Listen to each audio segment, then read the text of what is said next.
ಇವತ್ತಿಂದ ಮತ್ತೆ ₹100 ಹೆಚ್ಚಿಗೆ ಮಾಡಿದ್ದಾರೆ. ಅದೇ ಈ ಗ್ಯಾರಂಟಿ ಎಲ್ಲ ಯೋಜನೆ ಕೊಡ್ತಿದ್ದಾರೆ, ಒಂದು ಕಡೆ ರೇಟ್ ಹೆಚ್ಚಿಗೆ ಮಾಡ್ತಿದ್ದಾರೆ, ಹೆಂಗೆ ಅನ್ಸುತ್ತೆ?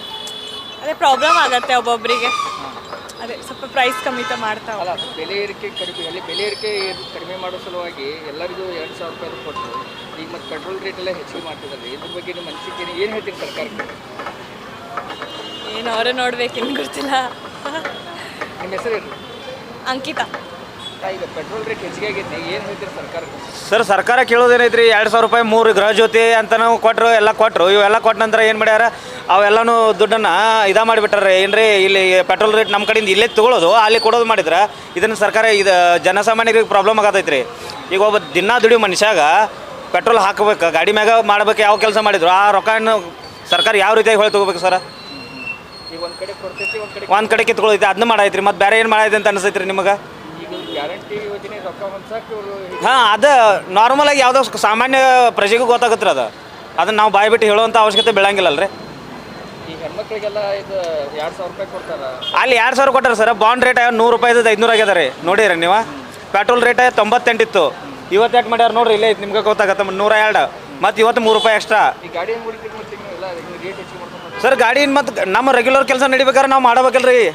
ಎಲ್ಲರೂ ಸಾಲನ ತೆಗಿಬೇಕು, ಮತ್ತು ಅದಕ್ಕೂ ಮತ್ತು ಇವ್ರು ಡಾಕ್ಯುಮೆಂಟ್ಗೆ ಅದಕ್ಕೂ ಬಾಂಡ್ ಮಾಡೋಕೆ ಅಲ್ಲಿ ₹400 ಜಾಸ್ತಿ ಮಾಡೇ ಇಟ್ಟಾರಲ್ಲ ಸರ್. ಈ ಗೃಹಲಕ್ಷ್ಮಿ ಅಂತ ₹2,000 ಕೊಡ್ತಾರೆ. ಈಗ ಗೃಹ ಪುರುಷ ಅಂತ ₹2,000 ಕೊಡ್ಬೇಕು. ಅವರು ಕೊಡ್ತಾ, ಪುರುಷರಿಗೇನು ಕೊಡಲ್ರಿ ಅವರು.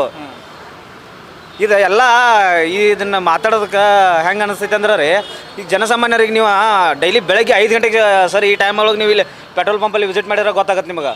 ನಾರ್ಮಲ್ ಆಗಿ ಚಹಾ ಮಾರವಾಗಲಿ ಏನೋ ಮಾಡೋವಾಗಲಿ ಪೆಟ್ರೋಲ್ ಹಾಕೊಂಡು ಹೋಗ್ತಾರಲ್ಲ, ಅವ್ರನ್ನ ಕ್ವಶನ್ ಹೋಗಿಡ್ರೆ ನಮಗಿಂತ ಚೆನ್ನಾಗಿ ಉತ್ತರ ಕೊಡ್ತಾರೆ ಸರ್ ಅವರು. ನನ್ನ ಹೆಸರು ನಿತಿನ್ ಅಮ್ಮನಿಗೆ ಅಂತ ರೀ. ಇವತ್ತಿನ ದಿವಸದಾಗ ಕಾಂಗ್ರೆಸ್ ಸರ್ಕಾರ ಎಲ್ಲ ಗ್ಯಾರಂಟಿ ಕೊಟ್ಟು ಆ ಕಡೆ ನಮ್ಮ ಏನು ಇವು ಬರ್ತಾವೆ ಇನ್ಫ್ರಾಸ್ಟ್ರಕ್ಚರ್ಗೆ ಆಗಿ ಆ ದುಡ್ಡನ್ನ ಇದನ್ನು ಎಕ್ಸೈಸ್ ಆಗಲಿ ಪೆಟ್ರೋಲ್ಗಾಗಿ ಏರಿಸಿ ಈ ದುಡ್ಡನ್ನು ಆ ಕಡೆ ಕೊಡ್ತಾಯಿದ್ದಾರೆ. ಇದು ಭಾಳ ದಿನ ನಡೆಯಂಗಿಲ್ಲ ಕಾಂಗ್ರೆಸ್ ಸರ್ಕಾರ. ಯಾಕಂದರೆ ನಾವು ಡೆವಲಪ್ಮೆಂಟ್ಸ್ ಮಾಡಬೇಕು. ನೀವು ಗ್ಯಾರಂಟಿ ಎಷ್ಟಿದೆ ಅಂತ ಕೊಡೋರು, ಈಗ ಅಲ್ಲಿ ನೀವು ಗ್ಯಾರಂಟಿ ಕೊಡ್ತೀರಿ, ಇಲ್ಲಿ ಪೆಟ್ರೋಲ್ ಜಾಸ್ತಿ ಮಾಡ್ತೀರಿ, ಅಲ್ಲಿ ಸಬ್ ರಿಜಿಸ್ಟ್ರಿ ಜಾಸ್ತಿ ರೇಟ್ ಮಾಡ್ತೀರಿ, ಎಕ್ಸೈಸ್ ಜಾಸ್ತಿ ಮಾಡ್ತೀರಿ, ರೆವಿನ್ಯೂ ಜಾಸ್ತಿ ಮಾಡ್ತೀರಿ, ಟ್ಯಾಕ್ಸ್ 1:3% ಆಗಿದೆ. ಬಾಂಡ್ ಪೇಪರ್ ₹20 ಇದ್ದಿದ್ದು ₹50 ಆಗಿದೆ. ಆಮೇಲೆ ಮಿನಿಮಮ್ ₹1,00,000 ಇದ್ದರೆ ₹100 ತೊಗೋಬೇಕಂತ ಹೇಳ್ತಾರೆ. ಇದರಿಂದ ಏನಾಗ್ತದೆ, ಇದು ಭಾಳ ದಿನ ಇದಾಗಂಗಿಲ್ಲ. ಯಾಕಂದರೆ ಜನರಿಗೆ ಸವಲತ್ತು ಆಗ್ಬೇಕದು. ಈಗ ಎಷ್ಟೋ ಕಡೆ ಅವರು ರೇಷನ್ ಕೊಡ್ತಾಯಿಲ್ಲ, ಇದು ಮಾಡ್ತಾಯಿಲ್ಲ, ದುಡ್ಡು ಕೊಡ್ತಾಯಿಲ್ಲ. ಈ ದುಡ್ಡನ್ನು ಕಲೆಕ್ಟ್ ಮಾಡಿ ಅಲ್ಲಿ ಕೊಡ್ತಾ ಇದ್ದಾರೆ. ಈಗ ನೋಡಿ, ಮೊನ್ನೆ ರೀಸೆಂಟ್ಲಿ ಇವತ್ತು ಪೆಟ್ರೋಲ್ ಏರಿಸಿದ್ರು, ಮತ್ತು ಆಮೇಲೆ ಅಂತಾರೆ ನೀವು ಸೆಂಟ್ರಲ್ನಾಗ ಅಷ್ಟೇ ಏರಿಸಿದ್ರಿ ಇಷ್ಟೇ ಏರಿಸಿದ್ರಿ ಅಂತಾರೆ. ಮತ್ತು ಈಗ ಇದು ಯಾರು ಜವಾಬ್ದಾರಿ ತೊಗೊಂಬರು? ಗ್ಯಾರಂಟಿ ಯೋಜನೆ ಹಣ ಹೊಂದ್ಸಕ್ಕೆ ಇವರು ಗ್ಯಾರಂಟಿ ಹಣ ಹೊಂದಿಸ್ಲಿಕ್ಕೆ ಈ ಪೆಟ್ರೋಲ್ನಾಗಲಿ ಬೇರೆ ಕಡೆಯಿಂದ ತೆಗಿತಾ ಇದ್ದಾರೆ ಅವರು ರೆವಿನ್ಯೂ. ಈಗ ಬೆಲೆ ಏರಿಕೆ ಆಗೈತಿ, ಅದಕ್ಕೆ ನಾವು ₹2,000 ಕೊಡ್ತೀವಿ. ಅದಕ್ಕೆ ಅಂತ ಹೇಳ್ತಾರೆ ಅವರು. ಬಟ್ ಅಂತಾರೆ ಅವರೊಬ್ಬರು ಅಂತಾರೆ ನಾವು ನಿಂದಿರ್ಸ್ತೀವಿ ಅಂತಾರೆ. ಅವ್ರು ಶಾಸಕರೇ ಹೇಳ್ತಾರೆ ಈಗ ನಾವು ಇದನ್ನು ಬಂದ್ ಮಾಡ್ಬೇಕ್ರಿ ಅಂತಾರೆ. ಇವರು CM ಹೇಳ್ತಾರೆ ಅದನ್ನು ಬಂದ್ ಮಾಡಿರಿ. ಯಾಕೆ ಬಂದ್ ಮಾಡಬೇಡ್ರಿ ಅಂತಂದರೆ ನಾವು ಈ ಕಡೆಯಿಂದ ಕಲೆಕ್ಟ್ ಮಾಡಿ ಹಿಂಗೆ ಕೊಡೋಣ ಅಂತ ಅವ್ರು ಹೇಳ್ತಾರೆ. ಇದರಿಂದ ಮುಂದೆ ಜನರಿಗೆ ತ್ರಾಸ ಆಗ್ತದೆ, ಅವ್ರಿಗೇನಾಗಲ್ಲ.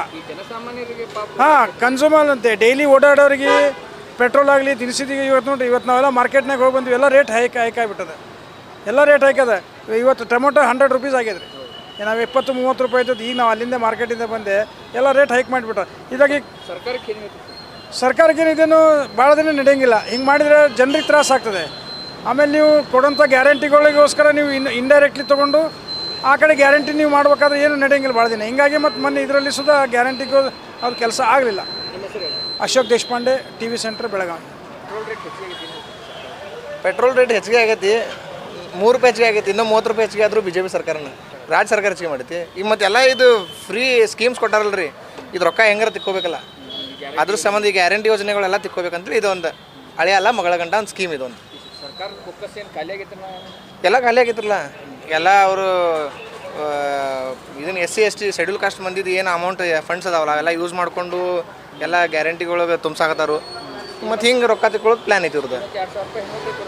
₹2,000 ಕೊಟ್ಟು ₹300-400 ತಿಕ್ಕೊಳ್ಳೋ ಪ್ಲ್ಯಾನ್ ಇರೋದು. ಇದೇನು ರೀ ಇದೆಲ್ಲ ಹಿಂಗೆ ಟ್ಯಾಕ್ಸ್. ಈಗ ಸಂಜೆ ಆದರೆ ಎಲ್ಲರೂ ಹೋದ್ರು ಕುಂತರು ಅಲ್ಲಿ ಹೋಗಿ ಟ್ಯಾಕ್ಸ್ ಕೊಡೋದು, ಹಿಂಗೆ ರೀ ಎಲ್ಲ ಇದೆ. ಹಳೆಯ ಅಲ್ಲ ಮಗಳ ಗಂಡ.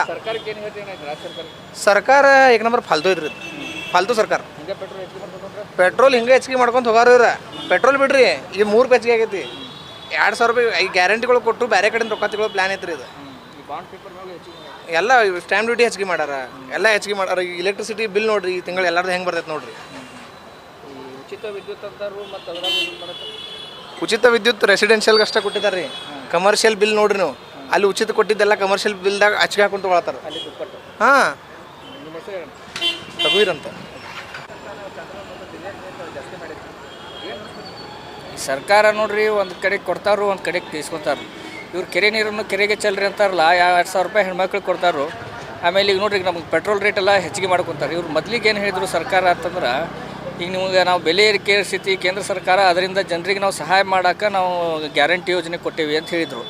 ಇದು ಏನಾಗ್ಬಿಟ್ಟೈತಿ, ಗ್ಯಾರಂಟಿ ಯೋಜನೆ ಕೊಟ್ಟಾರೆ ಎಲ್ಲ ಕಡೆ ರೇಟ್ ಹೆಚ್ಚಿಗೆ ಮಾಡಕತ್ತಾರೆ. ಮೊದ್ಲಕ್ಕೆ ಏನು ಮಾಡಿದರು, ನಾವೆಲ್ಲ ಬೆಲೆ ಇಳಿಕೆ ಮಾಡ್ತೀವಿ, ಗ್ಯಾಸ್ ಸಿಲಿಂಡರ್ ಇಳಿಕೆ ಮಾಡ್ತೀವಿ ರಾಜ್ಯದಲ್ಲಿ ಅಂತ ಹೇಳಿದರು. ಆಮೇಲೆ ಇವ್ರು ನೋಡಿದ್ರೆ ಪೆಟ್ರೋಲ್ ದಿನಕ್ಕೆ ಇವತ್ತು ನೋಡ್ರಿ 3 ರೂಪಾಯಿ ಹೆಚ್ಚಿಗೆ ಮಾಡಿದಾರೆ. ಈಗ ನಾವು ದಿವಸ ಎತ್ಕೊಳ್ಳಿ, ಮುಂಜಾನೆ ಎತ್ಕೊಳ್ಳಿ ಗಾಡಿ ಮ್ಯಾಗ ನಮ್ಮ ಕೆಲಸ, ಮುಂದೆ ನಾವು ಏನು ಮಾಡ್ಬೇಕು ರೀ? ಇಂಥ ಬಡವರೆಲ್ಲ ಜನ ಇದ್ರೆ ಈ ಸರ್ಕಾರಕ್ಕೆ ಬಡವ್ರ ಪರವಾಗಿಲ್ಲ, ಇದು ಯಾವುದೋ ಬಂಡವಾಳಶಾಹಿಗಳ ಪರವಾಗಿ ಕೆಲಸ ಮಾಡ್ತೈತಿ. ಈ ಒಂದು ಕಡೆ ನಾವು ರೊಕ್ಕ ಕೊಡ್ತೇವೆ ಅಂತ ಹೇಳಿ ಈ ಥರ ನಮ್ಮ ಜೀಬಿಗೆ ಗಂಡ್ಮಕ್ಳ ಜೀಬಿಗೆ ಕತ್ರಿ ಹಾಕಾಕತ್ತಾರೆ. ಇವ್ರು ಒಂದು ಕಡೆ ಹೆಣ್ಮಕ್ಳಿಗೆ ಗೃಹಲಕ್ಷ್ಮಿ ಅಂತೇಳಿ 2,000 ರೂಪಾಯಿ ಕೊಡ್ತಾರೆ. ಅದೇ ಗೃಹ ಪುರುಷ ಅಂತೇಳಿ ನಮಗೂ 2,000 ರೂಪಾಯಿ ಕೊಡಲಿಲ್ಲ ಸರ್ಕಾರ, ನೋಡೋನು ಅದು ಕೊಡೋಂಗಿಲ್ಲ. ಯಾಕಂತಂದ್ರೆ ಅವ್ರಿಗೆ ಬೇಕಾಗಿದ್ದು ಹೆಣ್ಮಕ್ಳು ವೋಟ್ ಬ್ಯಾಂಕ್ ಬೇಕಾಗಿತ್ತು. ಈ ಸಲ ಲೋಕಸಭಾ ಚುನಾವಣೆ ಒಳಗೆ ಅದು ವರ್ಕೌಟ್ ಆಗೈತೆ ಅಂತ ತಿಳ್ಕೊಂಡಿದ್ರು, ಅದು ಈ ಸಲ ಕೈ ಕೊಟ್ಟೈತಿ.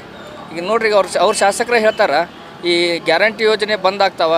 ಆಮೇಲೆ ಈ ಸಿದ್ದರಾಮಯ್ಯ ಅವ್ರು ಹೇಳ್ತಾರೆ ಇಲ್ಲ ನಾವು ಬಂದ್ ಮಾಡೋಂಗಿಲ್ಲ ಅಂಥೇಳಿ. ಇದ್ರೊಳಗೆ ಸಿದ್ದರಾಮಯ್ಯ ಅವ್ರು ಹೇಳ್ತಾರೆ ಅಂಥೇಳಿ ಈಗ ಬಂದ್ ಆಗಿಲ್ಲ. ಈಗ ಮತ್ತು ಗ್ಯಾರಂಟಿ ಯೋಜನೆಗೆ ಹಣ ಹೊಂದಿಸ್ಬೇಕಾಗೈತಿ. ಈಗ ನಮ್ಮಂಥ ಬಡಪಾಯಿಗಳ ಪೆಟ್ರೋಲ್ ರೇಟ್ ಹೆಚ್ಚಿಗೆ ಮಾಡೋದು, ನಾಳೆ ಆಮೇಲೆ ಇದು ನೀರಿನ ರೇಟ್ ಹೆಚ್ಚಿಗೆ ಮಾಡೋದು, ಈ ಥರ ಮಾಡ್ಕೊತ ಹೊಂಟ್ರೆ ಈ ಜನಸಾಮಾನ್ಯರು ಎಲ್ಲಿ ಬದುಕಬೇಕಂತ ಹೇಳಿ ಸರ್ಕಾರ ಈ ಬರೀ ದೊಡ್ಡವ್ರ ಬಗ್ಗೆ ಯೋಚನೆ ಮಾಡೋದಲ್ಲ, ಈ ಮಧ್ಯಮ ಜನರದ್ದು ವಿಚಾರ ಮಾಡಬೇಕು. ಈ ಪೆಟ್ರೋಲ್ ಬೆಲೆ ಏನೈತಲ್ಲ ಏರಿಕೆ ಮಾಡಿರೋದನ್ನು ಇದು ಮೊದಲಕ್ಕೆ ಯಾವ ರೀತಿ ಇತ್ತಲ್ಲ ಯಥಾ ರೀತಿ ಮಾಡಲಿಲ್ಲ. ಸುಮ್ಮನೆ ಹೆಚ್ಚಿಗೆ ಮಾಡೋದ್ರಿಂದ ಒಬ್ಬೊಬ್ಬರು 1 ರೂಪಾಯಿಗೂ ಪರದಾಡುವಂಥ ಪರಿಸ್ಥಿತಿ ಐತಿ. ಈಗ ಅದನ್ನು ಸರ್ಕಾರ ಬೆಲೆ ಏರಿಕೆ ಮಾಡಿದ್ದು ಸರಿಯಲ್ಲ ಸರ್. ಈ ಸರ್ಕಾರ ಗ್ಯಾರಂಟಿ ಯೋಜನೆ ಜಾರಿ ಮಾಡೈತೆ ಅಂತಂದ್ರೆ ಅವ್ರು ಒಂದು ಯೋಜನೆ ಇಟ್ಕೊಂಡು ಮಾಡಿರ್ತೈತಿ, ಅದು ಅವ್ರಿಗೆ ಬಿಟ್ಟಿದ್ದು. ಆದರೆ ಈ ರೀತಿ ಬೇಕಾಬಿಟ್ಟಿಯಾಗಿ ಬೆಲೆ ಏರಿಕೆ ಐತಂತೇಳಿ ಅಧಿಕಾರಕ್ಕೆ ಬಂದು ಜನಸಾಮಾನ್ಯರನ್ನು ನಾವು ಸಾಮಾನ್ಯ ರೀತಿಯಾಗಿ ನಾವು ಅವ್ರಿಗೆ ಜೀವನ ಮಾಡೋಕ್ಕೆ ಕಟ್ಕೊಡ್ತೇವೆ ಅಂತ ಹೇಳಿ ಅಧಿಕಾರಕ್ಕೆ ಬಂದರು. ಈಗ ನಮ್ಮ ಕಿಸೆದಾಗಿಂದ 3 ರೂಪಾಯಿ ಹೆಚ್ಚಿಗೆ ಲೂಟಿ ಮಾಡೋದು ಅಂತಂದ್ರೆ ಎಲ್ಲಿಗೆ ಹೋದ್ ಸರ್? ಇದು ರಾಜ್ಯದಾಗ ಎಷ್ಟು ಕೋಟಿ ಜನ ಇದ್ದಾರೆ? 1 ಲೀಟ್ರಿಗೆ 3 ರೂಪಾಯಿ ಅಂತಂದ್ರೆ ಎಲ್ಲಿಗೆ ಹೋಗ್ತಿದ್ದು? ಒಂದು ದಿನಕ್ಕೆ ಎಷ್ಟು ಕೋಟಿ ಆಗ್ಬೋದು? ಇದನ್ನೆಲ್ಲ ಸಿದ್ದರಾಮಯ್ಯನವರು ಆರ್ಥಿಕ ತಜ್ಞರಿದ್ದಾರೆ, ಇದನ್ನು ಅವರು ಪರಿಗಣಿಸಿ ಇದನ್ನು ಕುಲಂಕುಷವಾಗಿ ಪರಿಶೀಲನೆ ಮಾಡಿ ಇದನ್ನು ರಾಜ್ಯದಲ್ಲಿ ಪೆಟ್ರೋಲ್ ರೇಟ್ ಹೆಚ್ಚಿಗೆ ಮಾಡೋದನ್ನು ಇಳಿಸ್ಬೇಕು.